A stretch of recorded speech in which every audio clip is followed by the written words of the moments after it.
अलीकडे कौटुंबिक हिंसाचारांच्या घटनांमध्ये दिवसेंदिवस वाढ होत चाललेली आहे। तू रंगानं काळी आहेस आणि तू माझ्या मुलाला शोभत नाहीस असं म्हणत एका विवाहितेचा छळ केल्याप्रकरणी तिला या त्रासाला कंटाळून एका सॉफ्टवेअर इंजिनियरनं आपल्या आयुष्याची खऱ्या अर्थानं दोर स्वतःच संपवलेली आहे।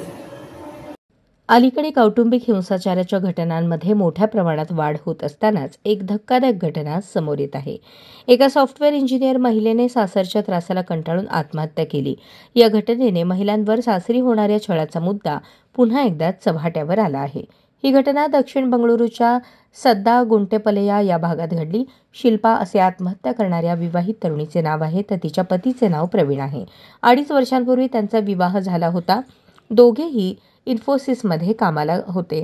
मात्र विवाहानंतर तिने नोकरी सोडली। प्रवीण देखील ओरॅकल कंपनीत नोकरीला होता, पण लग्नानंतर वर्षभरात त्याने देखील नोकरी सोडली आणि स्वतंत्र व्यवसाय सुरू केला। दोघांना एक 1.5 वर्षांचा मुलगा देखील आहे। शिल्पाच्या माहेरच्या लोकांनी आरोप केला की सासरचे लोक तिच्याकडून सतत पैशांची मागणी करायचे, यासाठी तिला त्रासही द्यायचे। याच त्रासाला कंटाळून शिल्पाने आत्महत्या केली आहे। शिल्पाच्या पालकांनी दिलेल्या तक्रारीनुसार शिल्पाच्या सासरच्या लोकांनी लग्नाच्या वेळेस 15 लाख रोख, 150 ग्रॅम सोन्याचे दागिने, घरातील इतर महागड्या वस्तूंची मागणी केली होती। ही मागणी देखील पूर्ण केली, पण त्यानंतरही शिल्पाच्या सासरकडच्या लोकांनी आणखी पैसे आणि दागिन्यांची मागणी करायला सुरुवात केली। यासाठी शिल्पावर ते दबाव टाकत होते। तसेच तिला तिच्या दिसण्यावरून सतत टोमणे मारले जायचे। या त्रासाला कंटाळून तिने आत्महत्या केली असल्याचा आरोप शिल्पाच्या कुटुंबियांनी केला आहे।